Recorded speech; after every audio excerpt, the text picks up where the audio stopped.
Because he saw you hanging around with them, Exactly. he assumed you also were one of them. Exactly. You know, I said, I don't know how to operate, you know, these, and those days it was vinyl. Exactly. You know, and it was for the young ones who don't know what vinyl is, you know, one, not the CD, is a 12-inch diameter disc. They came with a name labeled the title and the artist written in the middle. And you could play one side and the other side, unlike CDs where you can only play one side. Yeah. You know. Okay. And it was a total disaster. I mean, it was a total disaster. I mean, you know, nowadays we play music in sequence and, you know, rhythmic pattern and stuff like that. But, I mean, all the same, it aroused my interest. And so it started. Until one time, I invited Robert Owusu to come and with sing. a very good voice. Exactly. He's the first voice I ever hired to record commercials for my father's club. Okay. Robert Owusu. Wow. In fact, he is part of the reason why I am able to enunciate the way I do. Wow. You know. And so he said, look, why don't you apply to GBC? You know, he just do told radio. you. Yeah. He said, look, you speak well. Now you're getting into the music, you know, and we need people like this. And I said, oh, Bob, we used to call him Uncle Bob. I really don't have the grades, you know, but... What do you mean you don't have the grades? You know, GBC at the time, you must have certain O-level and all that. But I failed mathematics with success, if I should put it. And whilst we laugh at that, let me just make this observation, if you may, that usually those who are gifted, artisans, are not the ones who are keen on the writing and the spelling and the adding. Exactly. They are creatives, they are innovators. So they overlook the details of writing, the details of adding up, and the details of spelling. That does not mean they are lesser than those who can spell, speak, and write and calculate. Exactly. They just are otherwise abled, in fact, better abled in other areas. And sometimes when our teachers and our mentors do not realize this and apply it, we shut down very brilliant people for the rest of their lives. Exactly. True. Wonderful thing you just said. So I said, look, I don't think I'm ready for radio. I mean, when I listened to radio, it sounded huge to me, you know. So who am I? I mean, there was a George Crabbe, Nicholas Adimado, James Amate, Mr. Voice. Before then, Mike Egan, you know, David Larby, who actually started DJing on radio, and Joe Raindolph, Samoa, all those people. I said, no, come on, I mean, Freddie Kweku. Of course. You know, so a small boy like me, I mean, I don't think they want to see anybody like me. But all the same, I'll give it a shot. And then one time, Jim said he had to go somewhere, and he did a program from 1:30 to 2 on a Saturday. He said, Tommy, why don't you go and host it? I said, no, I'm not a member of staff. He said, no, I know why I'm saying that. Now, incidentally, Nicholas Adimado happened to be there, so he taught me how to open the faders, how to, you know, look at the mic, how to adjust all that and all that. I did. And there was a whole lot of hullabaloo. Like, who's this voice on air? So after I signed off, Felix Ejafa of blessed memory, who became the director of radio, called and said, who was that? Who put him on air? Why is he on air? We don't know him.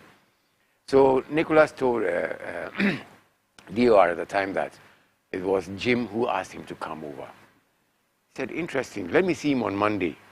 So I went back on Monday. He said, oh, are you the gentleman who was on air on Saturday? I said, yes, sir. He said, you know something? Apply. So I did. I managed to get my results from WAEC. Like I said, I failed maths and a couple of other subjects. But he said, you know something? This is the first time I'm going to do this. We're going to give you a chance. I would rather you highlight what you did well at than talk about what you failed at. Well, I feel very strongly about this because I've mentored a few young men in England. I'm doing the same here in Ghana and making people recognize that everybody who is born, even those who may not be able to move properly, have their own innate gifts and talents.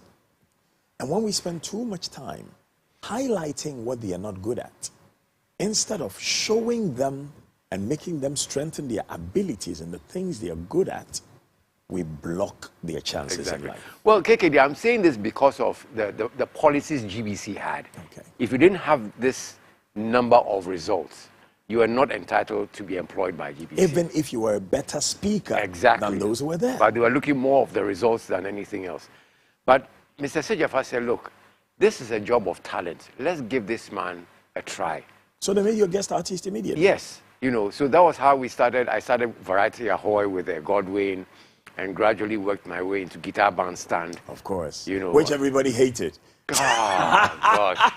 Say that again. Oh, I mean, why did everybody hate Guitar Bandstand? I think it was the time and the kind of music that you had to play. You know, I mean, those days I hadn't started playing country, but this is one genre of music that I just couldn't stand. But this was how they broke your voice in for people to hear, because it was only one station. But it was only after I had worked at GBC for 3 years that I came to appreciate the essence of Guitar band music. It forced you to learn about the musicians of Ghana. Exactly. And it also forced you to learn about the indigenous and actually raw high life music of Ghana. Exactly. Because the raw high life music of Ghana used the bass, the guitar, no keyboard, and voice, and maybe a little rhythm.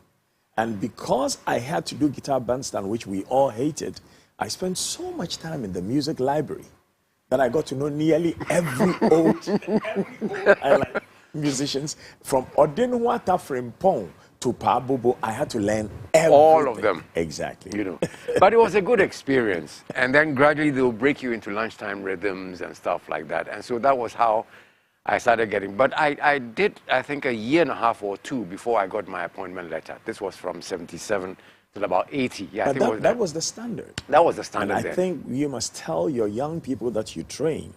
But I made to understand you closed the training school. We'll come to that. I had to close it because of the COVID. You know, the COVID, blocked everything. And during that time, the landlord passed on. And, there was this fight with the children about the property and this and that. And it became a total mess. So what if we create an opportunity for you to partner with some members of our team to restart the training school? I think we can do our that. founder and chairman is a very fine gentleman who has great admiration for you. Alaji. So we will come back. But when we come back, we'll be talking about some of the things that broke your heart at GBC, and then some of the things that uplifted you at GBC. And we'll also be talking about some of your favorite songs. But for now, let's listen to one of them.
I'm going to ask you, TAF, how did that song make you feel? It makes me reminisce the very first time I went on air on Joy FM. Oh, after you'd I left started a GBC. new career Exactly, there. you know, and it was an evening program, the first evening program, and this was the very first song that I played from Bryan Adams. This was in this was recorded in 1983. So you're on air right now, and you're just about to play the song. Let's listen to Mr. Tommy Annan Forson. If you're a lover of soft rock, country music, I tell you what, you just cannot go wrong. And this is a track from the man known as Bryan Adams. I just love him to bits, and I know you will, because of the fact that, you know what I love about this man? He's always in T-shirt and jeans, nothing else. That's Bryan Adams for He's you. a casual guy. Exactly. Fantastic. Yeah. Everything I do it for you. Thank you so much. So, Tommy, I want us to go back to your days at GBC, because a lot of young people talk about angst and worry and fear when they start a new job. And then some people lift them up, and then they gain their confidence, and then they perform. What are some of the times, the moments, and maybe even the persons that cast fear or doubt in you when you started your career as a young broadcaster? Well, I think the job itself put a lot of fear in me, because, you see, you have at the back of your mind that so many millions of people are listening to you. They'll criticize you, they'll praise you, some will dislike you, some will like you. So it's a mixed kind of feeling. But then you tend to tremble a little, because you don't know how people receive you on air. But then again, I learned one thing, that look, it's between you and the microphone. It's just you and the microphone. So what you need to do is blank yourself, blank your mind. And I learned one thing, that if you're talking through the microphone, imagine somebody you love so much is opposite the microphone, and you're talking to that person. So it's like one-on-one, like we're talking now. But if you have at the back of your mind that so many people are listening to you, you tend to shake kind of like your uncertainty. So I put that person in front of me. It's like, Ole, hello, sweetheart. This is Guitar Bandstand. This is music coming from Annan. I'm sure you're somebody who would love Annan. So we speak one-on-one, and then you blank your mind from the listener. And so you begin to build confidence. And that was how I built my confidence. Then again, I had people like the late Charlie Sam, Godwin, Jima Mokofo, carrying me with their wings and say, look, you have this. Work on it. Go this direction. Go that direction. Say this, don't say that. Be happy with what you're doing. I know that you know one of the things they used to tell us, don't laugh on air. And I remember the first day I laughed on air, I got a query. What do you mean we shouldn't laugh on air? We're happy. And I was the first person to laugh on air. I got a query.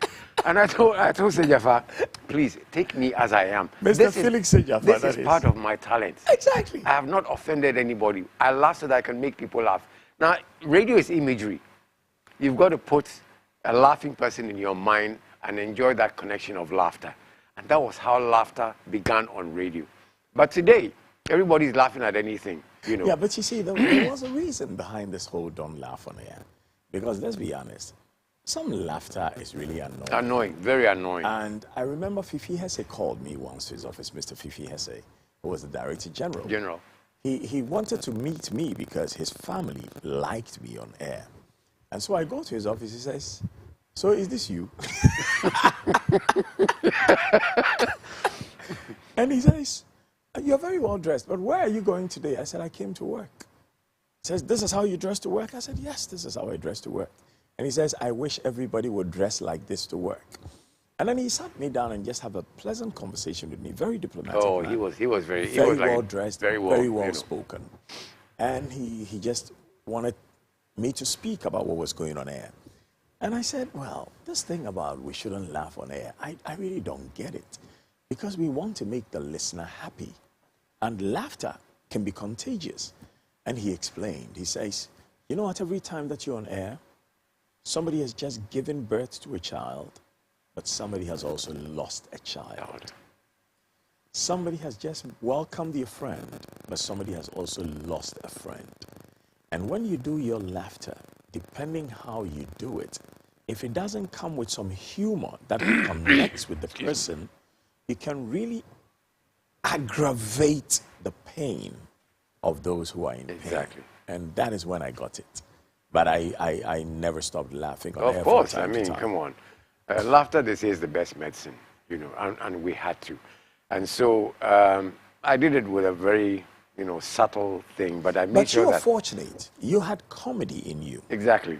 In fact, you and Fritz Baffo, who I was with just yesterday, and who Okay. will be coming on the program soon. You know, I told him, Tommy and I were just talking about you. He says, oh, my brother Tommy, how is he? Yeah, he's fantastic, you know. So you had comedy in you. So naturally, you needed to bring out the laughter in Exactly, people. you know, and the mechanisms in GBC were like straitjackets. You don't do this, you don't do that, you don't say this, you don't do that, and kind of thing. I said, no. I want to be different, you know, despite the strictness and what have you, with the revolution and all that. I said, no. I'm going to create a niche for myself, and part of that niche is laughter. Add humor, but you must know your parameters. You must know who not to offend. Make sure you don't step on anybody's toes. You know, like clean jokes here and there. And I would laugh at myself, but I would know and say on the air that I know, or maybe I could even mention, KKD, look, you are laughing. I know you are laughing, you know. And then automatically, you get people, you know, laughing. And so that was how I started becoming different. But then certain things, you know, unfortunately, there's a lot of jealousy in this job. In radio and television. Radio and but television. I think that's the same everywhere in the world. Yeah, but I think, KKD, I think ours is... You think Ghana is special? I think Ghana is very special. We have a degree in that. Seriously. We have a degree in that, you know. Now, the thing of it is, like you rightly said, God has given you a talent. Like in America, it's like, can you do the job? We're not interested in results. We're not interested in paper. Come and do the job. Sell the station. Bring in money. That's how you get paid. Okay? And so I said, look, this is me. Accept me for what I am and who I am. This is what God has given me. And I thank God that he made me sick, because I probably would not have had that opportunity of coming on air. And so I thank God for that. And so it started propelling me to different heights.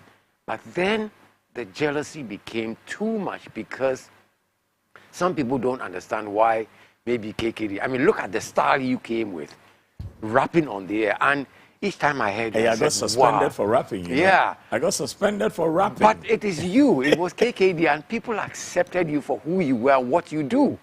That was a different area of radio, KKD rapping. You dared not do that, but you defied the odds and went ahead. And so it made you a different broadcaster altogether.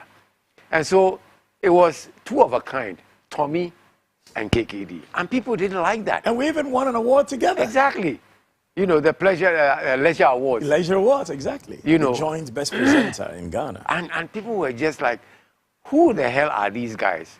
But this is what God has given KKD. This is what God has given Tommy. And we're going to use it the way we can to make people happy, whether you like it or not.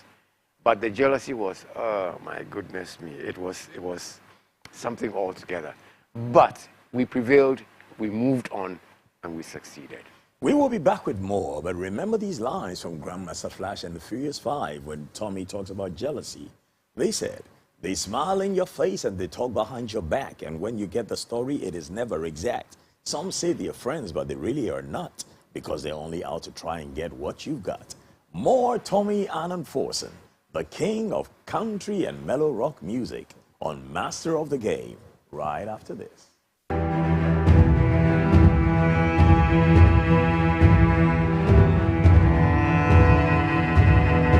Hello, Ghana. My name is Dakwa, Kwesi Che Dakwa, and I'm delighted to tell you a beautiful story. For every young person in Ghana looking to work in radio, television, or online, this is a great opportunity for you. Welcome to Class Media Group.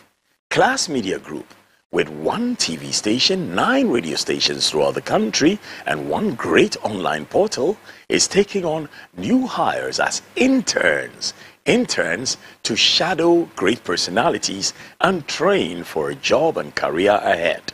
All you have to do is apply to this below. This goes straight to our head of human capital and culture. Whether you want to work in radio production, radio presenting, television production, television presenting, or working to write and post online, Class Media Group is the place to be. This is KKD. See you soon.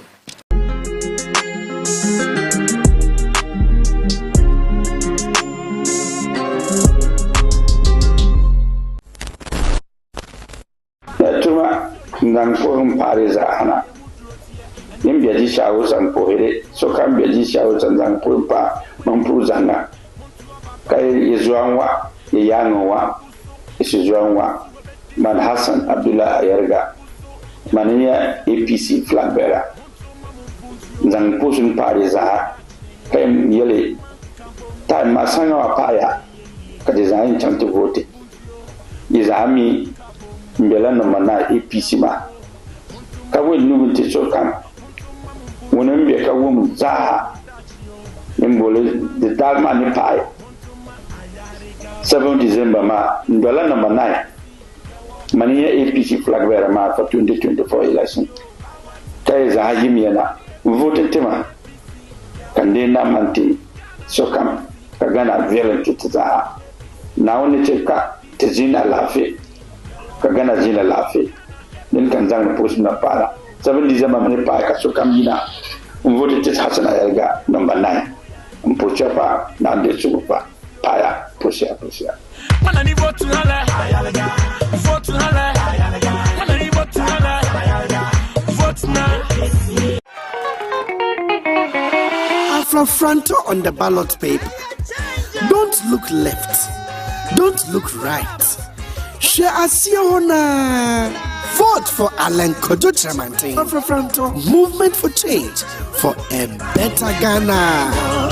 For change, Ghana rise again. Together we win.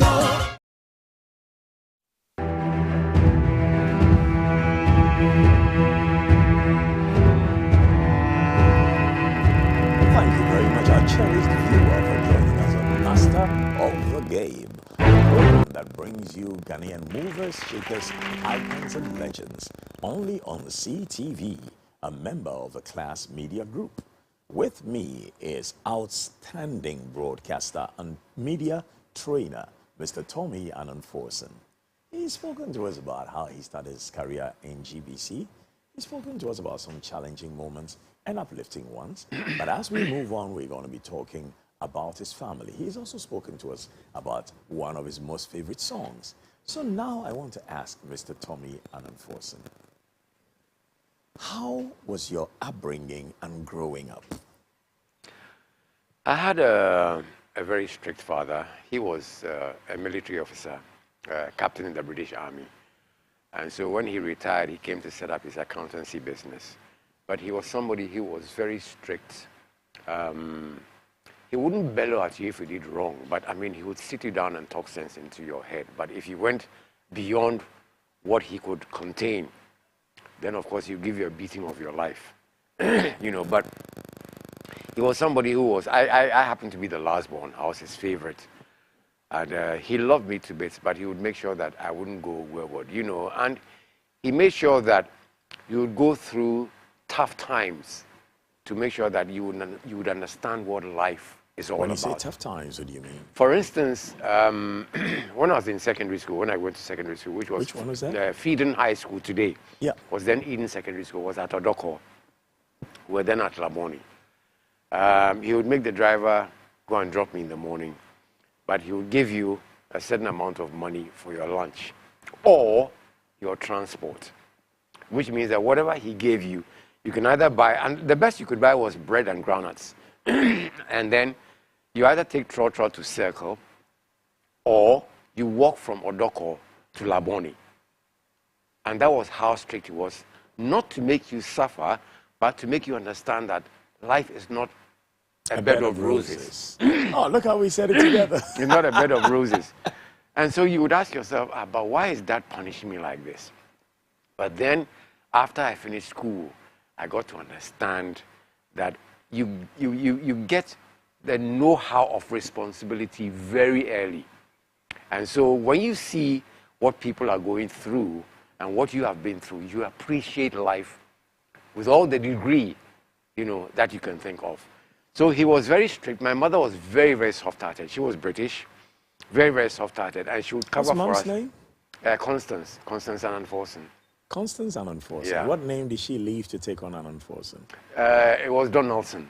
Donaldson. Constance Donaldson.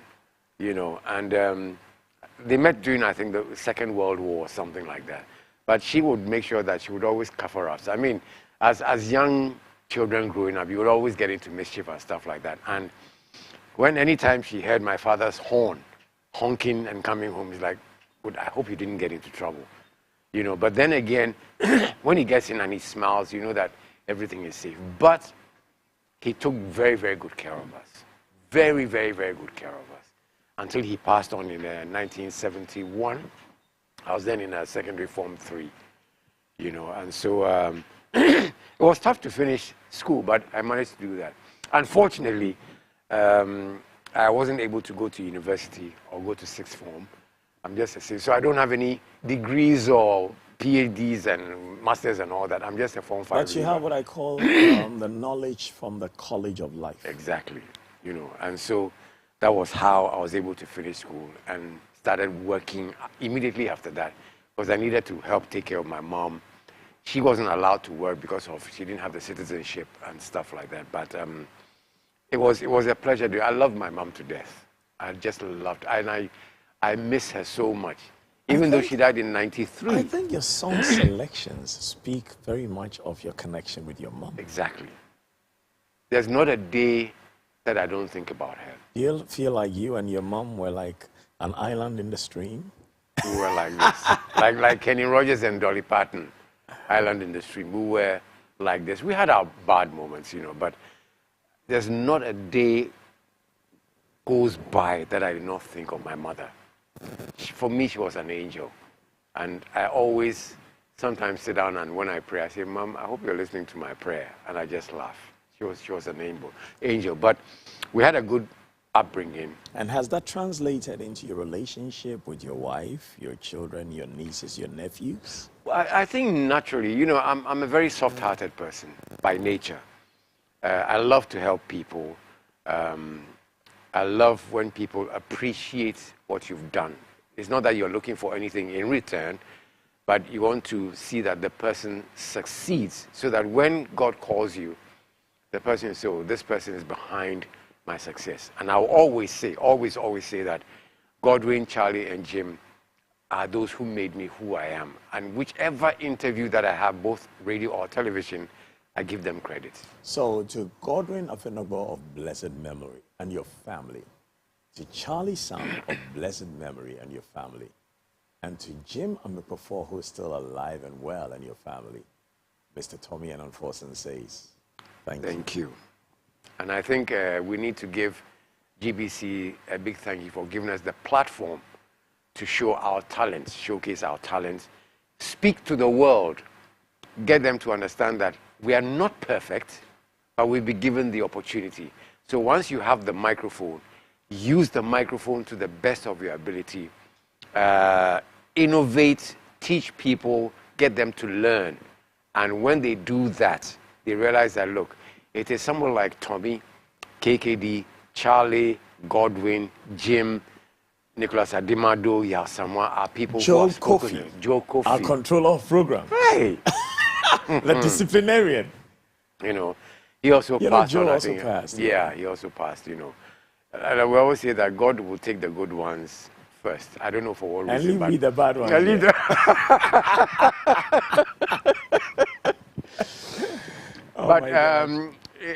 It's for me, it's been a wonderful journey. 45 years of radio, television, being an MC. And like I always say, KKD, I'm sure you probably are going through the same thing, that it gets to a certain point in your career, you plateau. Everybody's life is like a needle in a haystack. when they are looking for you, no matter where you are, they will find you. And when they are done with you, it's like they put you on a no parking zone, you know, and that is what I'm sure we are both going through, that it gets to a point, everybody will just abandon you. Tafiakwa. Nobody bothers about you anymore, you know, until they're looking for something, they know how to find you. And I'll tell you this, KKD. It does not hurt me, but it's part of life, that you and Kwame Sefakai, maybe just one or two, are the only people who call to check on me. Like, you've called me several times to say, Tommy, you need to do this, do that, do that, do that. It's another way of checking on me. Kwame Sefakai, I say thank you on this program. Nyamin Shrao has done a lot for me. You have done a lot for me.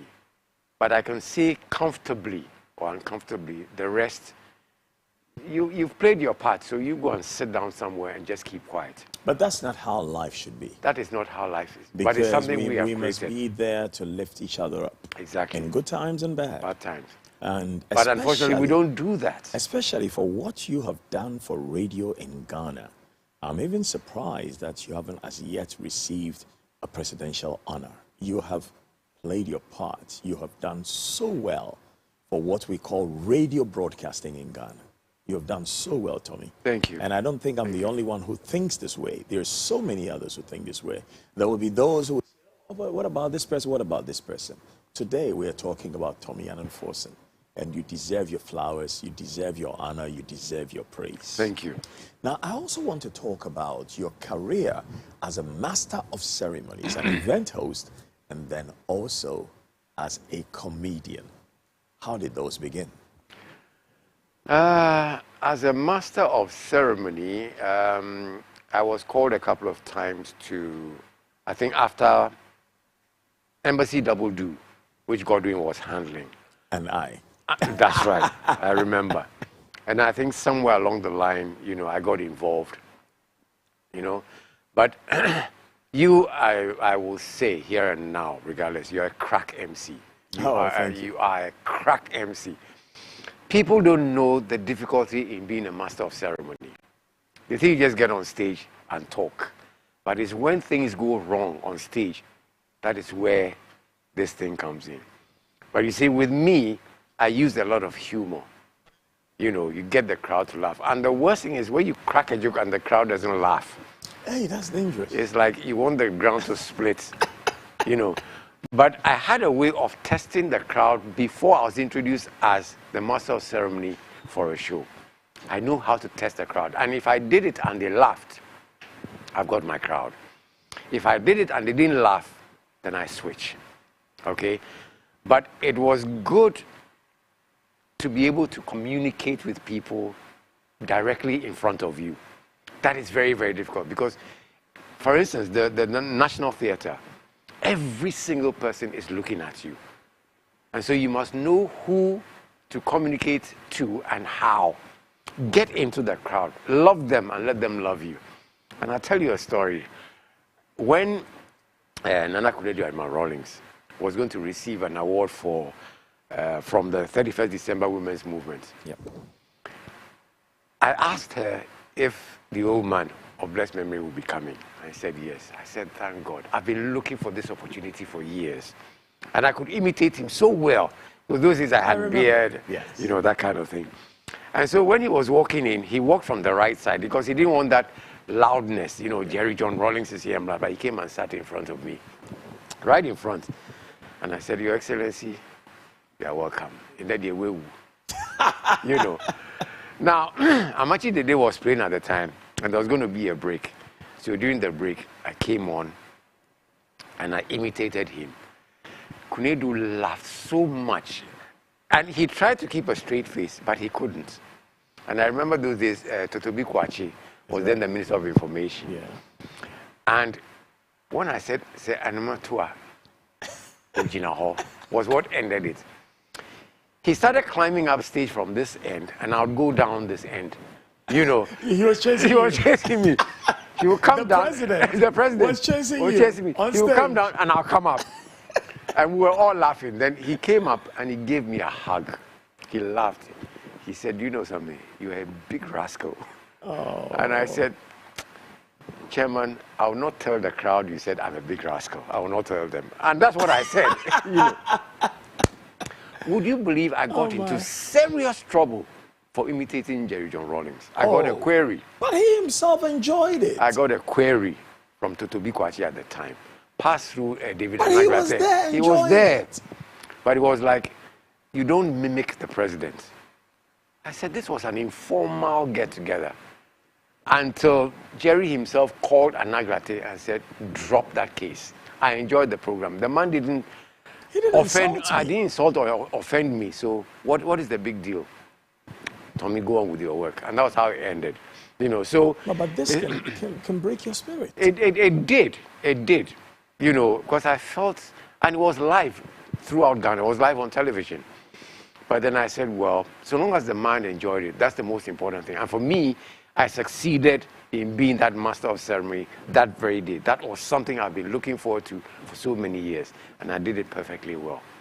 And since then, it's been going on and on and on until, you know, like you said, when they're done with you, they're done with you. Do you think that sometimes the people who walk in the corridors of power, not the people who wield power, the people who walk in the corridors of power, who are just in close proximity to those who wield power, do too much in a bid to protect those in power?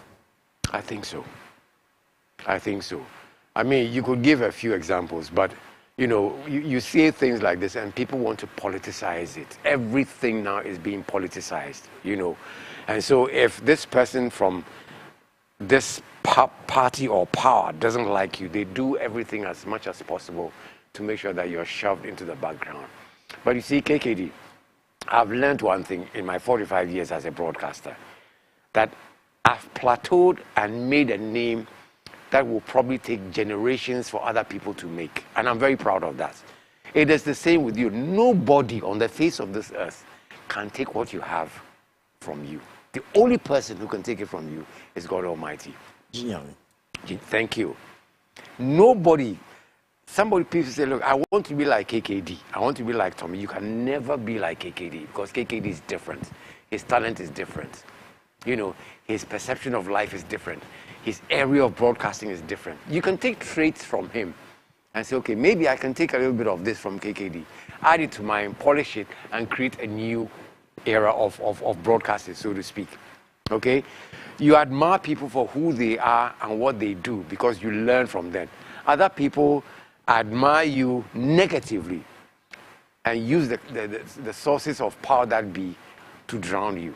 And it's just a big pity. I mean, look at people like Larry King, of blessed memory. He retired at the age of 78. Even when he left CNN, he was doing his own program from home. Sir David Frost was with Al Jazeera at the age of 98, was still broadcasting when he passed on. That says a lot. That says a lot. That is how they value their broadcasters. Here is like, it's a job. You've done your job. Well, I have a problem with the pension age. And I discussed it with one younger brother of mine, Ochiame Kwame, who's also a very brilliant intellectual. And I was suggesting that really, I mean, 60 is too young. For it's too young, way too young. In an era where people are living to be 90, I think we need to increase the pension age. Or in the worst case scenario, and the money too. or in the worst case scenario, after 60, people must be given a contract for maybe 3 years. And then after those 3 years, they can get another contract for 3 years. But it should be proven over the previous 15 years that they are the type of person who is precious to the success of the company. Not just make it a blanket extension for everybody. And that's what's happening. Because you cannot easily replace Sir Sam Jonah. You cannot. You cannot easily replace the education minister, Educhum. You cannot easily replace the boss of Ashesi, Patrick. There are people you cannot easily replace. And if you have them in your organization, you must hold them, nurture them, protect them, keep them, and use their institutional knowledge. Because thinking, oh, let's all shove them all out at 60, I don't think is serving us well. And in England, where I've worked most of my life. The pension age for people of my age now is 67, not 60. In fact, 67. KKD, sorry to cut you, but my sister is here on holiday, and she said, I think they've even abolished the retirement age. Even at the age of 70, if you can work, if you can stand on your feet, work, and not collapse at work, go ahead and do it. But the Japanese are getting what you call old age pensioners to go into jobs where they can do 1 or 2 hours in different places, because they realize a good number of people don't just have the mental capacity, they also have the energy and ability to do work. Yeah. You know, and that's the sad thing about the way we look at, like you said, people who should be protected and nurtured.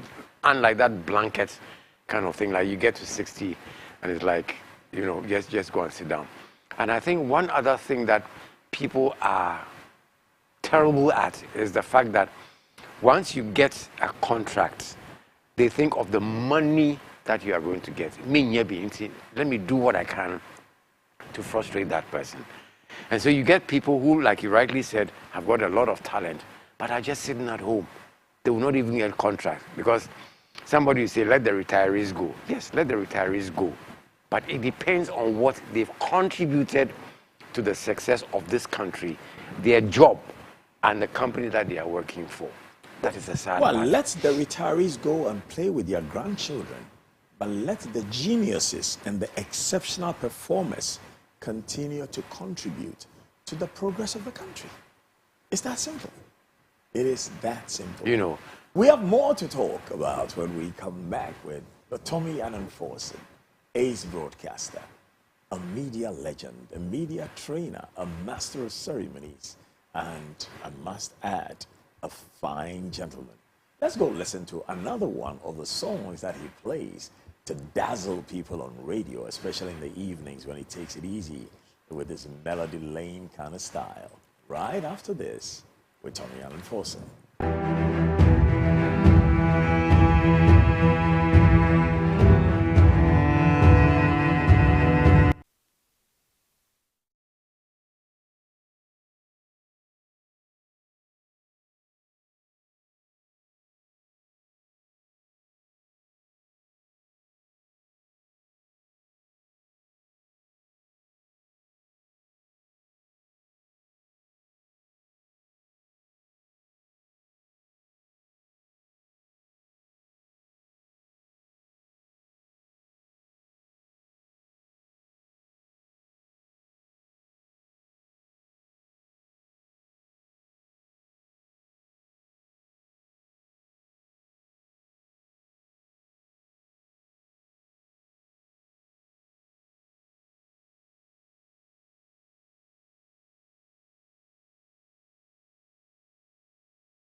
This Monday on Master of the Game, our special guest is Tommy Annan Forson, the king of country and mellow rock music. Oh my, the broadcasters go head to head. It's going to be smooth. Oh yes, the discerning audience tune in for the knowledge, insights, experience, and class. Enjoy Master of the Game. Distinguished personalities, leaders, achievers, captains of industry, innovators, masterful storytellers, creatives, and entertainers, all hosted by a Master of the Game. His Royal Blackness, King Kwesi J. Dakwa. Join the Master of the Game with special guest this Monday. Come and get the nuggets of wisdom. You will love it. Whether you love power, money, beauty, or fame, there is much to learn from Master of the Game, 10 a.m. to 12 midday. Only in the place to be, the coolest channel, CTV.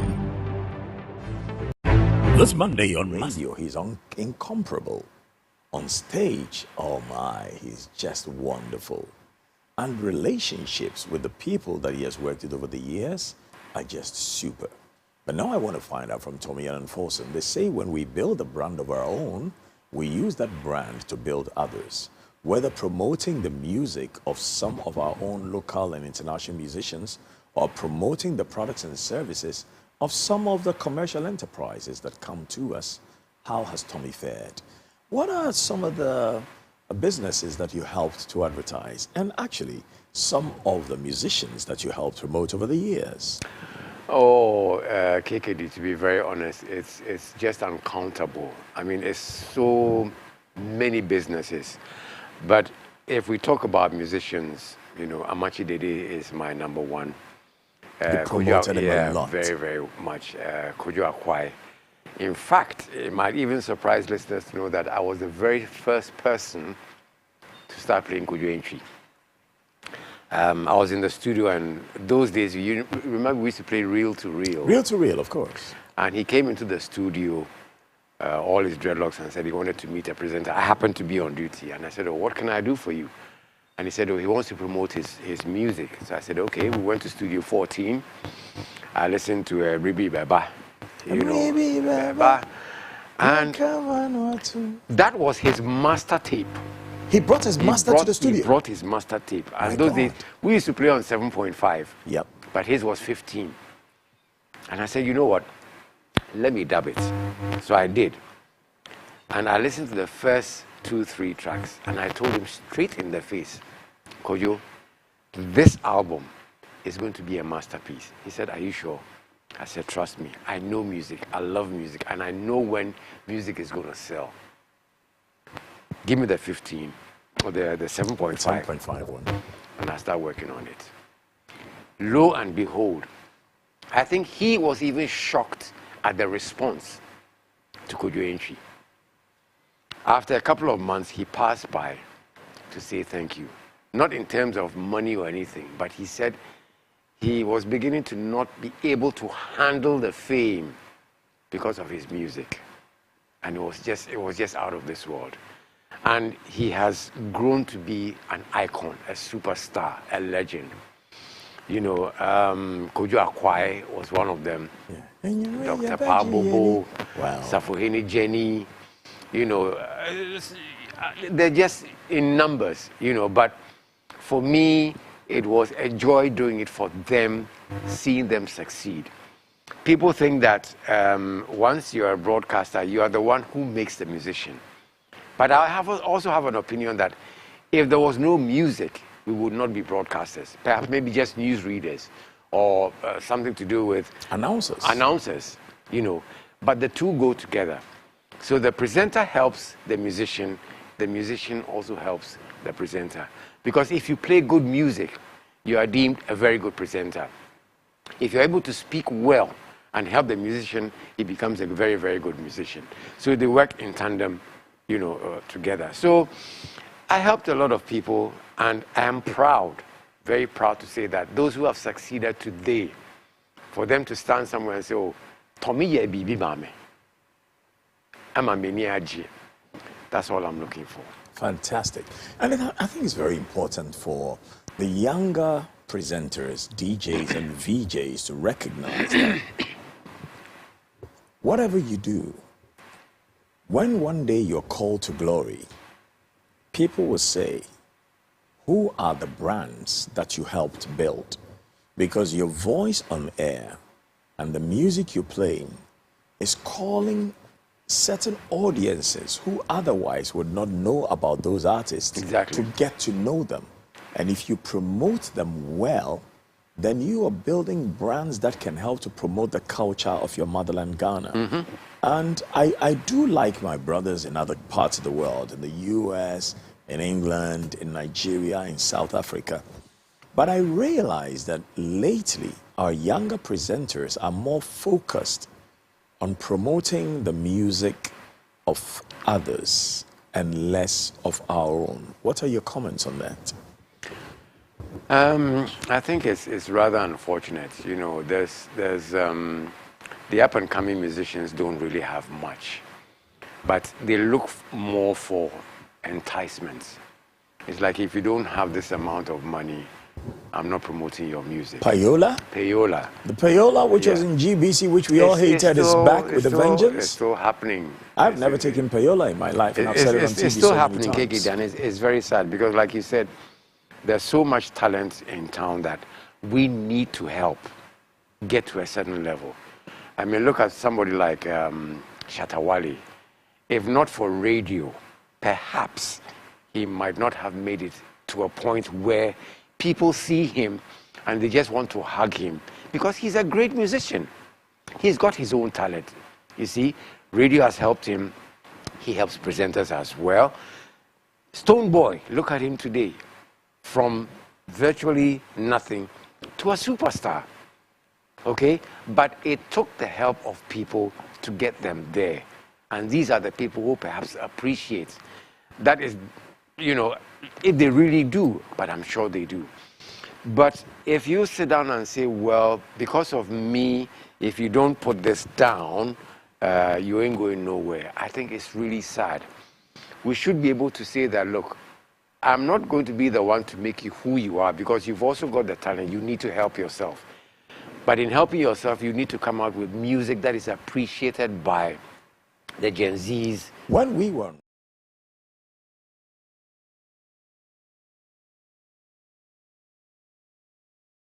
Exactly. and on the rare occasion, they would go back and re-record. I don't think the musicians today will listen to the presenters who would say that. You know, and they say, like, bad news sells, bad music sells. Bad music too? I've heard a few stations playing songs with provocative language, cuss words, and stuff like that. And it's like, who cares? Free to go. And I said, you dare not, in our age, in broadcasting, do such a thing. Okay?